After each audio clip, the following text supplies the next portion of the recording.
You're listening to the Permaculture Podcast with Scott Mann, a listener-supported program. This episode is a Susquehanna Permaculture Roundtable discussion recorded at my friend Seppi Garrett's on June 3rd, 2015, in front of a live audience. The panel for the conversation were Ben Weiss, Dave Jacke, and Charles Eisenstein. Ostensibly, the conversation was framed around the idea of how to achieve a right livelihood within the society and culture that we currently find ourselves. But as you might imagine, with these three voices in a room together, the bounds of what we cover pushed in every direction and touched on much, much more. For regular listeners who have heard Ben and Dave in the past, this was also candid in many ways that you won't hear elsewhere. This piece is part of two recorded that day, as Charles was with us for only a short time. The second half with Ben, Dave, and various audience members will be released on June 24th, with more roundtables like this one in the works. If you enjoy this episode, become an ongoing podcast patron at patreon.com/permaculturepodcast or with a one-time donation via the PayPal link on the right-hand side of the podcast page at thepermaculturepodcast.com. Your support is how I keep the show on the air and am able to arrange the time to facilitate the conversation you are about to hear. Now then, on to the roundtable. I'll join you afterwards with information about where you can find out more about each of the panelists. And so begins the second session of a Susquehanna Permaculture Roundtable discussion. Today my guests are Ben Weiss, Dave Jacke, and Charles Eisenstein. The basis of our conversation today, as much as we're likely to cover a broad range of topics, is to begin the discussion about how we can all begin to find right livelihood within this culture and society that we exist in, that we can do what it is that we love and want to do, and with that to have a joyous and comfortable existence. If each of you might give us a little bit of your background, and then we'll get the conversation rolling from there. Ben, if we might start with you. Thanks, Scott. Glad to be on your show again. I like your show a lot. I'm Ben Weiss. I am one of the permaculturists who runs the business called Susquehanna Permaculture and has helped establish the guild that we call Susquehanna Permaculture. I studied permaculture at the Farm Eco-Village Training Center in Tennessee and at Crimpy in Colorado. I've been an organic farm manager, home brewer, forager. I've done permaculture design and installation, a writer, and a father, and a musician. I've been listening to Charles's, I guess it's not your first book, but to The Ascent of Humanity recently, and I'm very familiar with Dave's work. So I'm humbled to be sitting on a panel with these two guys. Dave? I'm Dave Jacke. I don't know what to say about myself. I'm just a guy who happens to be on this planet somehow. I have been concerned about the fate of the planet since I was 3 years old, really, and interested in ecology from a very young age, and although I didn't have that word for it early on, and then studied ecology formally when I was 16 in college and wanted to apply it to humanity's existence starting at that age, and then heard about permaculture and took my permaculture course with Bill Mollison in 1981, the second course he taught in the U.S., and decided that since he didn't really teach me design per se, I needed to get some training and went to graduate school at the Conway School of Landscape Design and been out in the School of Hard Knocks ever since. So I have been a homesteader, a communard, a landscraper, as I like to call it, as well as a landscaper, and an author. I was a lead author on Edible Forest Gardens 2-volume set, working now with Mark Kravchuk on the Coppice Agroforestry book, and I guess I'm just a man about town or something. And Charles, if you could give us an introduction to yourself and your work. I'm a speaker and a writer. I wrote some books. The best known is probably Sacred Economics and The More Beautiful World Our Hearts Know Is Possible. I guess I became an ecologist maybe a little later than you, maybe around age 10 or so, when my father told me that all the passenger pigeons were extinct. We were looking at a flock of birds, and I said, that was a pretty big flock of birds. And he said, well, there used to be flocks that covered the sky from one horizon to the other for 3 days straight, but they're all dead now. And that kind of gave some form to this kind of latent grief that I felt without knowing why. From those backgrounds in a care for the earth, where did your concern for the people that inhabit this planet and their well-being come from? And this desire to change the way that we're able to live on this earth? I'll let these guys speak for themselves, but I think that the concern for the well-being of the people on Earth came from where it comes for everybody. You know, it's innate to us, and it's only our system and our ideology that cuts it off and distances ourselves from our natural default state of love. I'm down with that. This is Dave. And, it's also, for me, based in experience of my family and people around me being traumatized and in pain and feeling that, having empathy and for that, and having my own experience, and somehow from a very early age being able to draw the connections between what I experience, what other people experience, and how we treat each other and how we treat the planet. And there's no separation there. And I've somehow known that deeply from a very early age.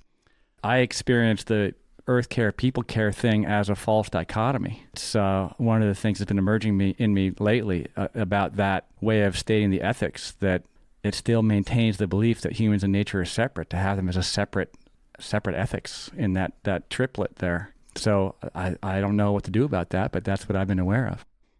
This is Ben. I feel constantly blessed to have been raised in a family that held concern for the well-being of humanity in the highest regard. I remember once when I must have been like 3 or 4 years old, I was staying over at my grandparents' apartment and my grandpa was putting me to bed, and we were talking about slavery, and I asked him why the British had enslaved Africans, and his answer in these exact words was, because they were racist bastards. So that's the family that I come from, and I only started to understand recently that even though my family has shed most of its Jewish cultural heritage, that there's an ethic that's central to Judaism that's called tikkun ha'olam, which means the repair of the world.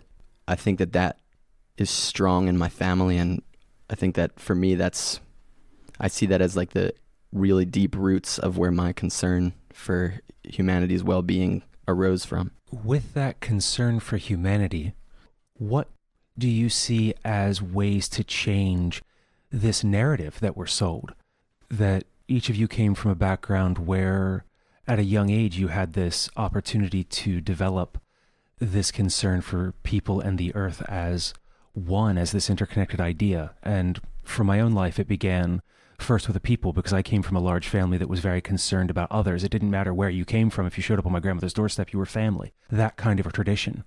But then out of that, the story that I was told through culture and society was one of disconnection. That as money and affluence became more available to many people, that it became, you should work a job that pays you well enough that then you can purchase the services of others, that you can buy what it is you need and then kind of exist on this island of your own, disconnected from earth, from people, or from any sense of community. And a lot of times in having these conversations, I feel lost on where to go. And I'm wondering what insight you might provide on what we can do to understand our own narrative and our own experiences within that broader culture, and where we might begin our transformation. My experience and understanding of how the world is put together would have me urge you to start within and to acknowledge that, the narrative of our culture is false. And when I quiet myself and just take a few breaths, which I invite all of us to do right now, just tune in, feel our bodies in space, where our bodies touch the earth. This chair that I'm sitting in is earth transformed. And when I feel that and then feel my head in the sky, as long as I'm upright, and my breath in between, just doing its thing of its own accord, I can experience myself outside of the box of what my culture has told me I am. And when we're doing goals articulation and design, we need that. That's where our goals come from. That's what's true about us. It comes from inside. We don't want to impose our goals from our head. We want to detect them inside ourselves. And so, where do we start is with what's true, what we know in this moment inside of us about what's next. What's the next step? What's the next thing to do? Or what's the feeling? What's the feeling telling me? We are amazing, amazing creatures. And the disconnection that our culture has created or attempted to create within us, where we don't acknowledge our emotions as sources of information, very sophisticated information processing system telling us about ourselves in relation to each other and ourselves in relation to our environment. And we have to acknowledge that and learn how to relate to that information management system, to put it in really nasty techno terms. But it functions as that. Not just our thoughts, but our emotions are really critical. And there's things beyond emotions. I don't think the word emotions carries the meaning deeply enough. So intuitions or, words begin to fail at some point. But having access to those parts of ourselves, to those aspects of ourselves is critical for all of this. It's critical to me as a designer on the ground, designing for people, and letting information come to me from the land, from the client, from myself. And so I always try and start there. Charles here, I'm going to add to what Dave was saying, because that practice he's talking about like tuning in and listening to what's within, the word practice comes naturally to describe that, because it's also practice for listening to that which is without, which is the attitude really of humility, where you come to maybe a piece of land and you don't just like take whatever whatever designs that you might have learned from a permaculture book and impose them on that land. That's not a very deep kind of permaculture. You have to listen to the land, observe it, get to know it, become intimate with it. And what you apply then in response to what you've heard might be very different to what you would apply at another piece of land. So partly this is a recognition that what's inside of ourselves and what's outside of ourselves are connected. Because when you take in that information, maybe you don't even know where it's going to lead you, but it changes who you are. Anytime that you're in an intimate relationship with anybody, whether it's a person or, some soil or a plant or an animal, that intimate relationship expands who you are. You're no longer just who you were. You are yourself plus that other being that you've taken in. And from that place, your thoughts, your emotions, feelings, intuitions are going to be different from what they were before. Also, like Dave was talking before about how there really is no distinction between care for humanity and care for the planet, for nature.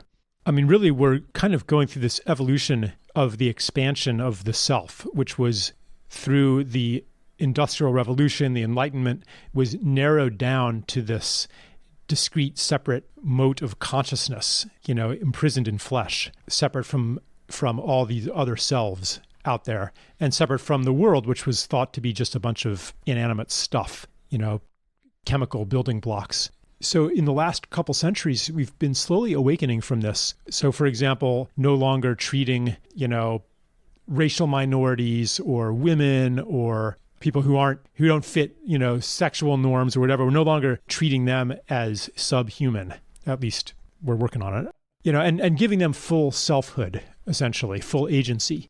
And the next step would be to do that to non-human beings, not only animals, but plants, mountains, soil, everything, And once you give them agency, then it makes sense to listen to them and not impose design on them, because there's an organic purpose or desire that it wants to move toward. So then the attitude becomes, well, what does the land want? What's the dream of the land? And that includes the human beings also. And so I think that really, I'm not an expert on permaculture, but I have a very deep affinity and attraction to it, because I see it as part of the same movement of changing the deep story of who we are. What is a human being?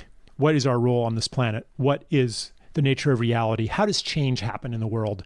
Like, these are the deep stories that are changing. And to address your question specifically, I think any action that embodies a new story changes the story, because you're providing a living example that violates what people thought of as normal. And so it kind of affirms that little part of themselves that was like, thinking, well, I might be crazy, but I don't really believe in all this, I don't want to do this. And that'll lead us to the topic you were talking about. You could call it right livelihood, or how do I make a living doing what I love and what I really care about when the whole system is set up to reward things that are destroying what I love. I've been speaking long enough, but I was just kind of wanted to nudge it in that direction. Because when I asked two people before we started, like what's on your mind, like that was one of the things that came up. Like that's present for everybody. Ben? I'm so glad that both of you said what you just said, because I have to say a lot less of what I was thinking.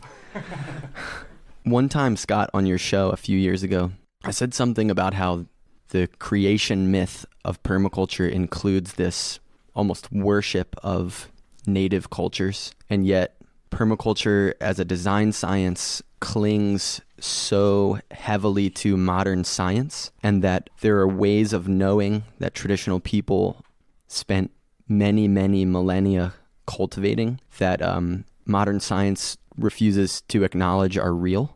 And I got a lot of backlash via email from saying those things on your show, and even just recently wrote an article that sort of went viral on Facebook and mentioned the term spiritual permaculture somewhere in there, and a lot of people were pissed off about that too. To build on what Charles was just saying, and to use what I just said as a foundation for that, my initial response to your question of how do we begin to shift towards something better is all about narrative and story. And we live in a world where we're one of the youngest species.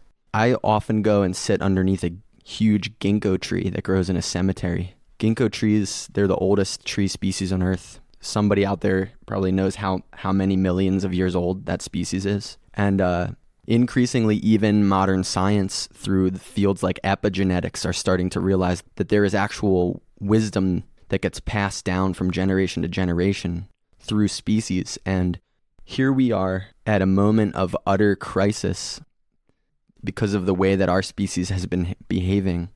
And I believe that the guidance that we need comes from our elders, not the elder people, but the elder beings. And like Charles was just saying, if we can't even acknowledge their beinghood, we can't receive any of the stories that they could tell us. And in my own practice, studying with some shamans over the last 10 years, I've gone through a process of trying to begin to approach plants and land features as conscious beings. And I've seen that most of them seem unwilling to talk to us because they're really angry at us.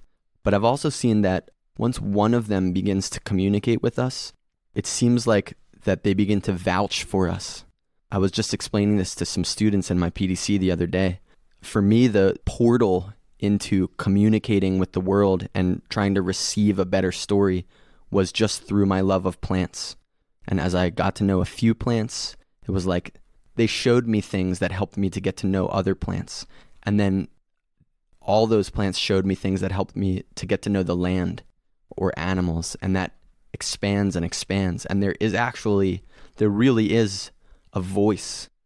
There is a voice there that guided us for most of the history of our species that we only stopped listening to as a culture within the last few thousand years. And that voice can put us back on the right track. Charles, as a follow-up? Yeah, I have a little follow-up to that. Just because, I wasn't aware that this show would have people who would be really triggered by the kind of thing that Ben's saying. So let me frame it in post-colonialist terminology. Probably everybody listening to this show would be critical of conventional development paradigms, where you go into some country, you tell them that their way of life is primitive, their subsistence agriculture is primitive, and they should get with the program, plant monoculture plantations, and the rest of you go work in the factory. Like that mode of development we're realizing is killing the planet. No spirituality is required to realize that. So that's called economic imperialism. So there's an exact parallel that you might call ontological imperialism that says not only do you not know how to live as well as we do, and we know much better because look at our glorious civilization, but you also don't understand the nature of reality as well as we do and how to know as well as we do. So you need to become more like us.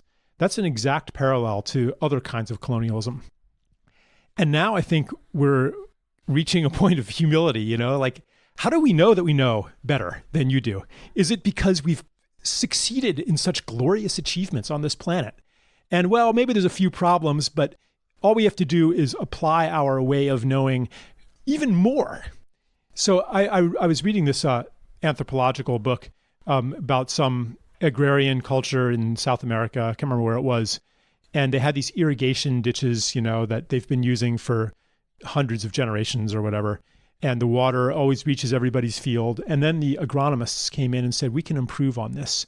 A certain amount of water is being lost to the, through getting soaked into the ground. You need to pave these with cement, and it'll be much more efficient that way. And we have the science to prove it. And the people said, no, that's not going to work because the plants that grow in the dirt alongside these ditches, they invite the water. They're friends with the water. And they said, friends with the water. Water is H2O. Plants don't have friendship. You are engaging in a childish anthropomorphic projection, just like a child does. Oh, my teddy bear is tired. My dolly is hungry. We grow out of that. And as a culture, we've grown out of that. And it's time for you to grow out of that too. Now, I'm making up this conversation, but that's essentially the attitude underneath it. So they paved all of the irrigation ditches with concrete at great expense, incurring foreign debt to the country, et cetera, and forcing them into a commodity export model. But that's a whole different story. What happened on the ground was that the water didn't reach all the fields anymore because, well, the scientific explanation would be that it was no longer shaded by the plants. The unscientific explanation, which taps into another way of knowing, is that the plants were no longer inviting and encouraging the water, its friend, to go where they needed it to go.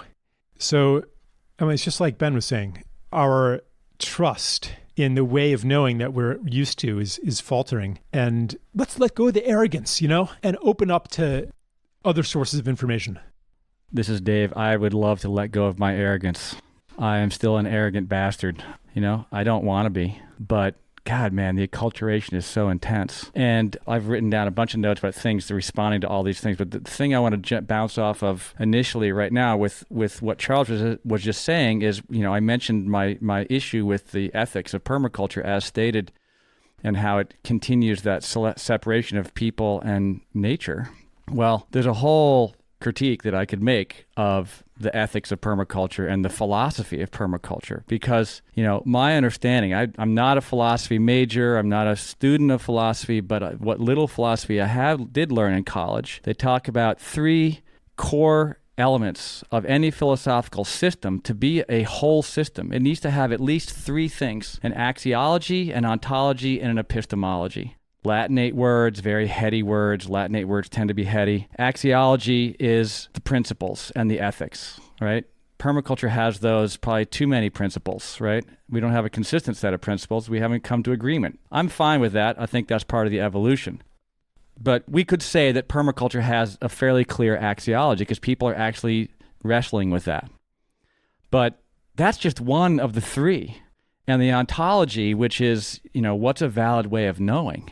That is still unconscious in the permaculture movement. And this is where, Ben's gotten in trouble, I've gotten in trouble. This is what Charles was just talking about is what do we consider to be valid ways of knowing? And permaculture as a movement, as a philosophy, has not clarified that. And we're definitely caught up in the Western model of what's a valid way of knowing.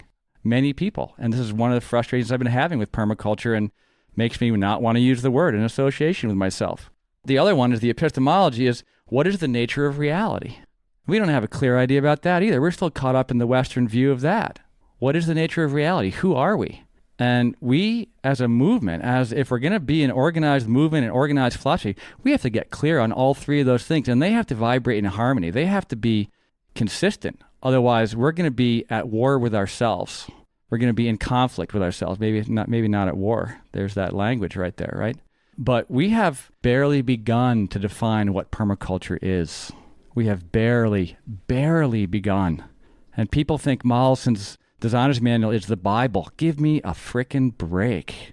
It is barely the beginning of understanding what permaculture is and can be. And I'd love us to let go of the word permaculture too, because that bird bugs the hell out of me. But that's another story. The same thing will happen to whatever word replaces it too. I know. One of the conversations that I've had with Dave in the past, both on and off the air, is about governing values versus espoused values. We say that we have a certain set of beliefs, but our actions show another. And I feel with the language that you use, Charles, about imperialism, that there's some of that going on with many of these movements and different groups that are trying to move the narrative, that once there's an engagement at a certain point, it becomes well, my direction is best, or what I know is the right thing. And there's this discounting of the experiences and perspectives of others. And with that idea of right livelihood, I've been encountering very much, and this comes to mind because I just finished editing a kind of a supercut with Ethan Hughes, who's a fellow who lives on a petrol-free, electricity-free farm. And in his conversation, he was with a group of permaculture practitioners, and he asked them, what's everybody's net worth? And not associating with anybody, but just collected those numbers together. And in that room was $13 million of financial capital. But it didn't move anywhere. It was held on to and being captured within that group of people as each of us try to find a right livelihood and to inhabit our own place in the world, in disconnecting from this mother culture that has steered us in a way that we're no longer comfortable with, in knowing what it is that to us is right and trying to move forward in the world and make a living with it. How do the three of you see us being able to write a story and find a way forward with all of the things that are in place that are hurdles, especially when it's people, many people who say that they support us, who espouse that they support us, but when we ask them for assistance, they close that door? I'm a little confused. This was a room full of permaculture farmers who had a net worth of $13 million total? Not just permaculture farmers, but permaculture practitioners, designers, different people who are involved in the community. Wow. I mean, most of the permaculture practitioners I know have a net worth, I mean, maybe six figures if you include dimes and cents. I mean, I don't know. Like, I'm not sure if I really understand your question, so I'll pass it to Dave. Okay. So I've been involved in permaculture by that name for 34 years and interested and involved and thinking about it for longer. And in my observation over all this time, I've seen a lot of system failures in the permaculture movement.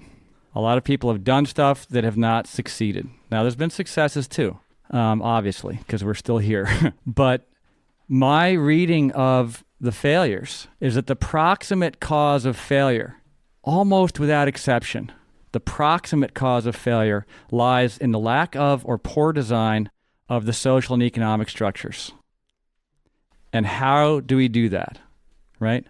And permaculture is extremely, extremely immature around that, in my opinion. So is pretty much everyone else, all right? There's very few who have that down in this planet, as far as I know, except for those folks in the mountains of Colombia who avoided this culture for so long, right? And people like that. But my observation also has been both from direct experience and also as working with clients and from observing different things that other people are doing that I know closely or from a distance, is that the essential cause of failure is almost always in what I call the inner landscape. So in your case, where the example you gave of $13 million in the room, people are still acting according to the rules, the social and economic rules of this culture. So they're keeping that capital as part of the capital economy rather than the gift economy, let's call it, right?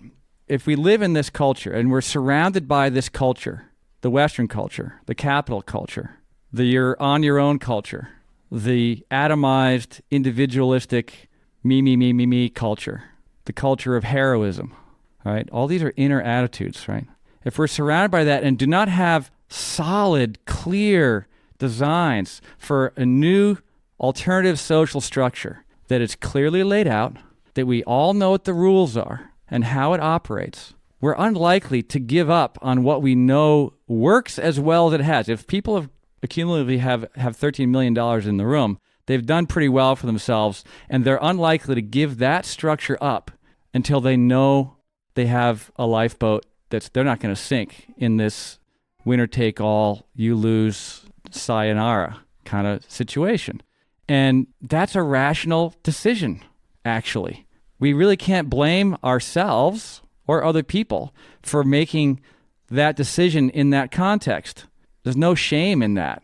It's just we have to do a better job of designing the social structures that are alternatives and not ask people to risk everything on that social structure, so we can have some mistakes and make some failures in that social and economic realm and not sink or swim situation.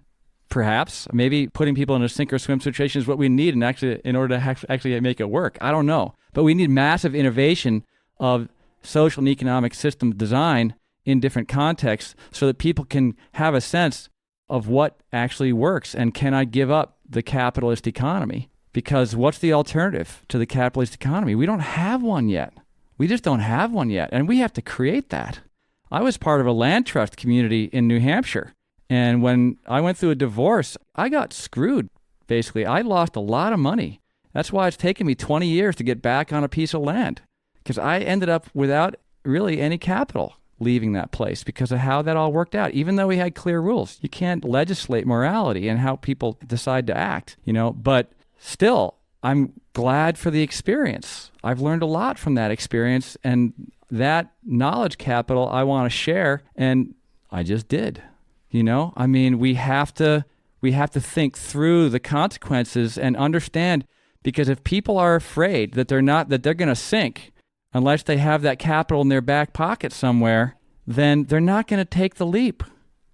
Again, I'm just going to kind of build on that a bit. The inner landscape, I think that one of the biggest impediments to successfully navigating right livelihood is the attempt to be a good person.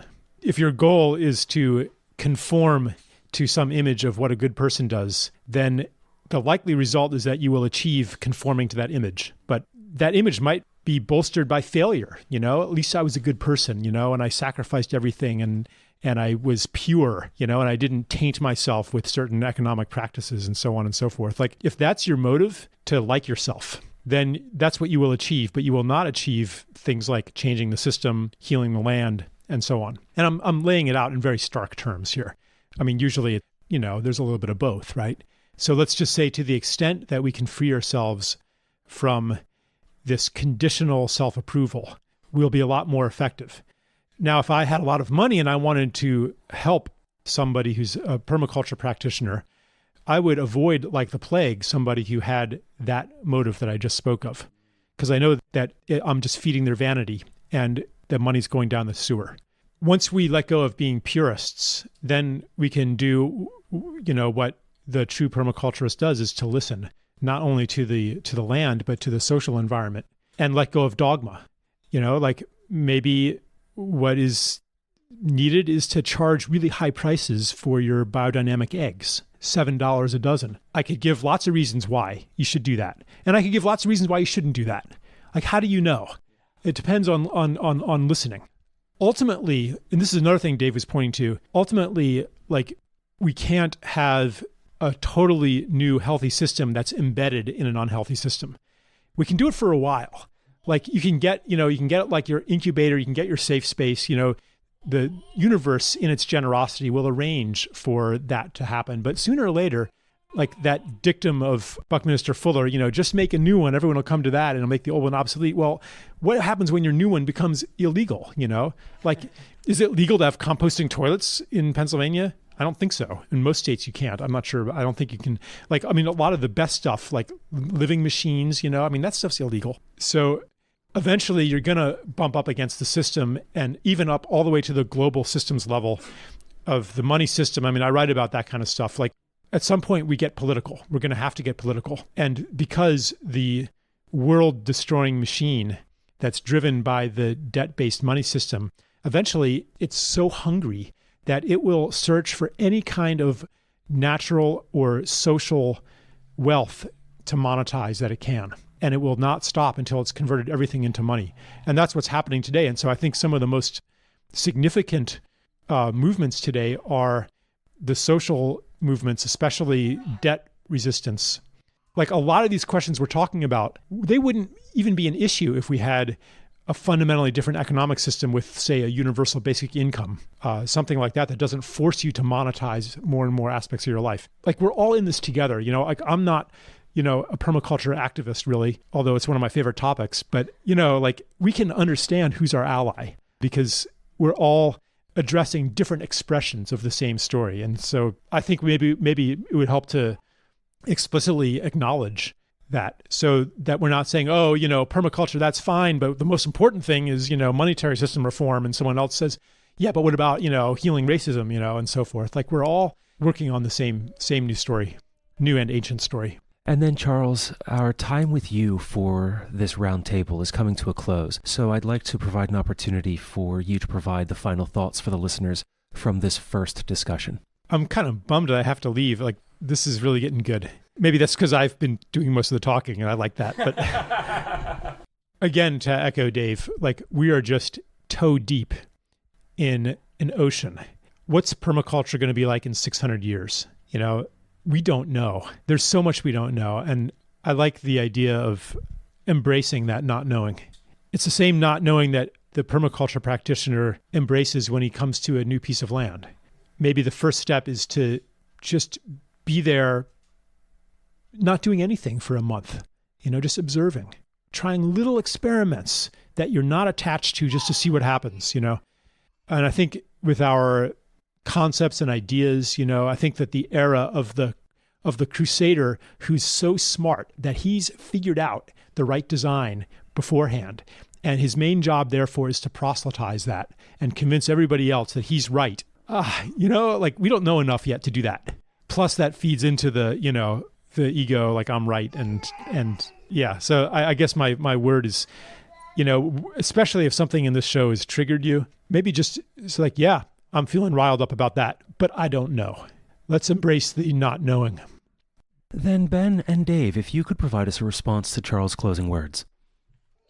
So I want to build on and reaffirm what both of you guys said about the importance of the change beginning within in the inner landscape. Years ago, I was reading a book by the Dalai Lama where he described a prophecy that the Buddha left for his followers, where he said that the reason that his name was Shakyamuni is that, I don't know the wordplay here, that had something to do with the fact that he was the Buddha of compassion, and that in the time when he came into the world, that the root cause of everyone's suffering was desire, and that compassion was what was needed to dispel that kind of suffering. And then he said that the next time that the Buddha came, his name would be Maitreya, and that would be the Buddha of love. And the Buddha of love would come in a time when the root cause of everyone's suffering is fear.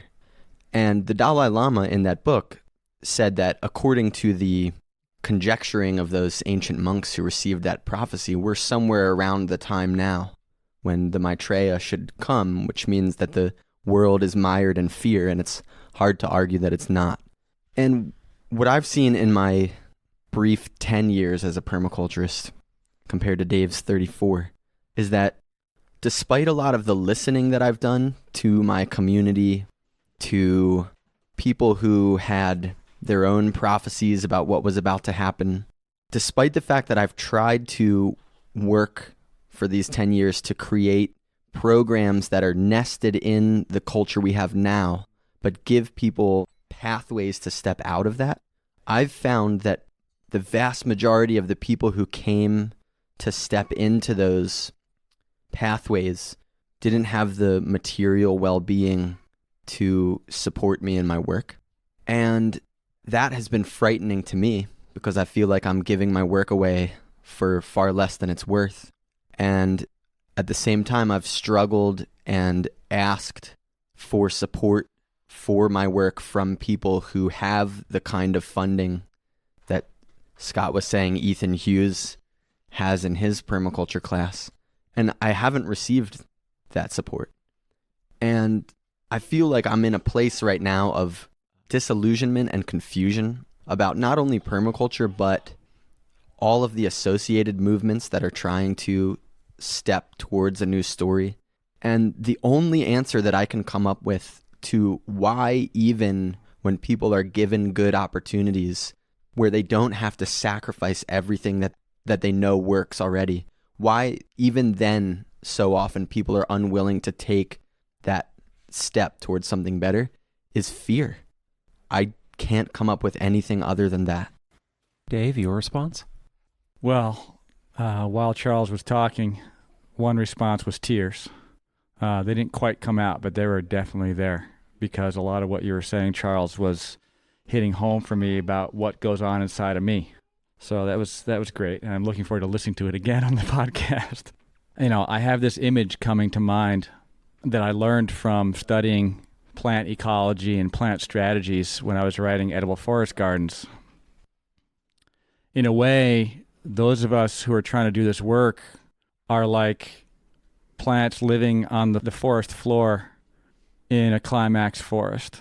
Those kinds of plants, their main strategy is called stress tolerator.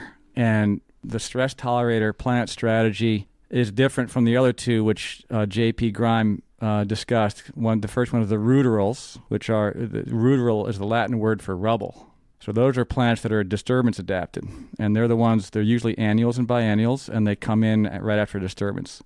The competitors are mid-succession species. So the ruderal strategy is reproduce as fast as possible and make as many kids as you possibly can. Those seeds are designed to be able to live in the ground for hundreds of years and resprout at the next disturbance.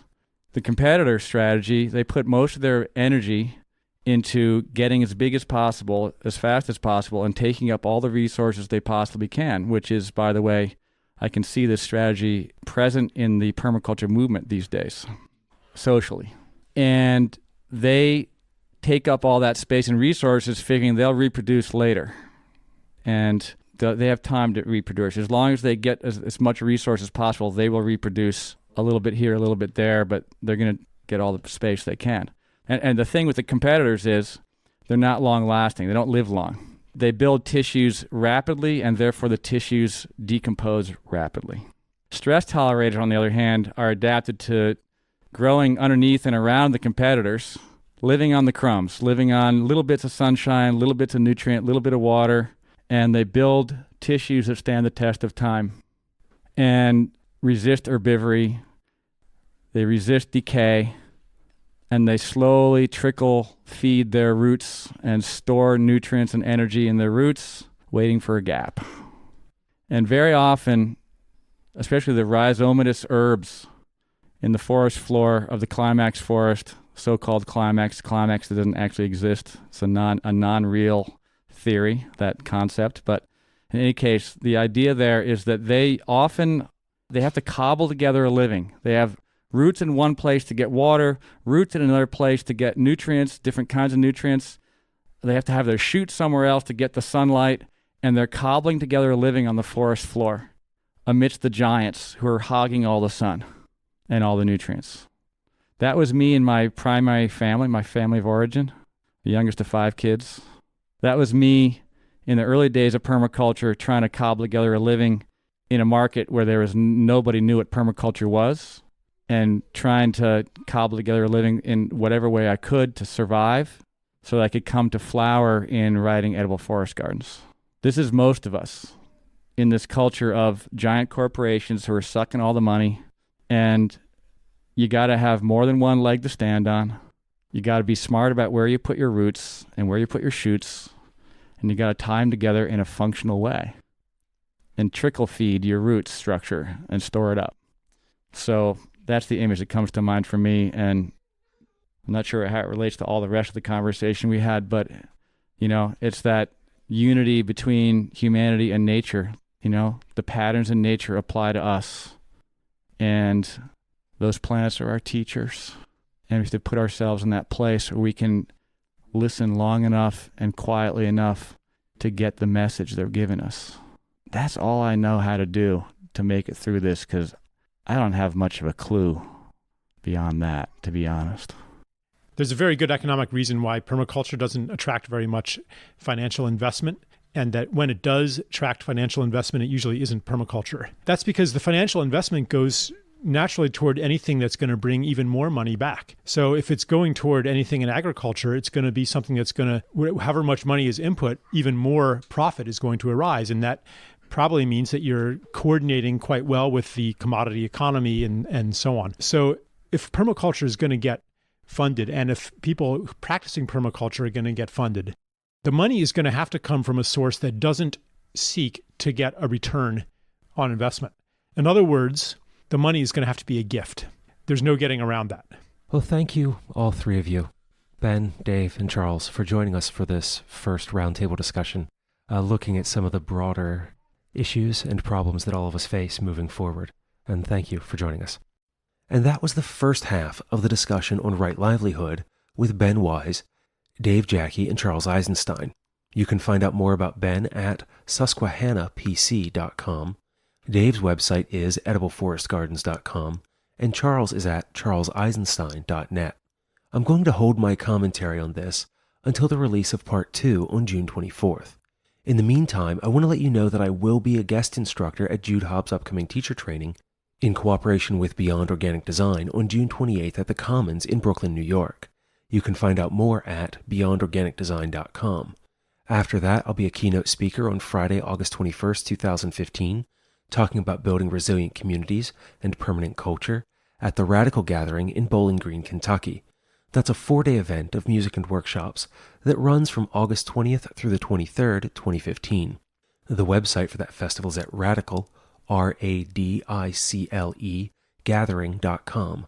I'm also going to be recording a roundtable discussion on September 12th, 2015 at the Riverside Project in West Virginia. I'll share more information about that event as details come together. If you have an event you'd like me to come to or to serve as a panelist or a speaker, let me know.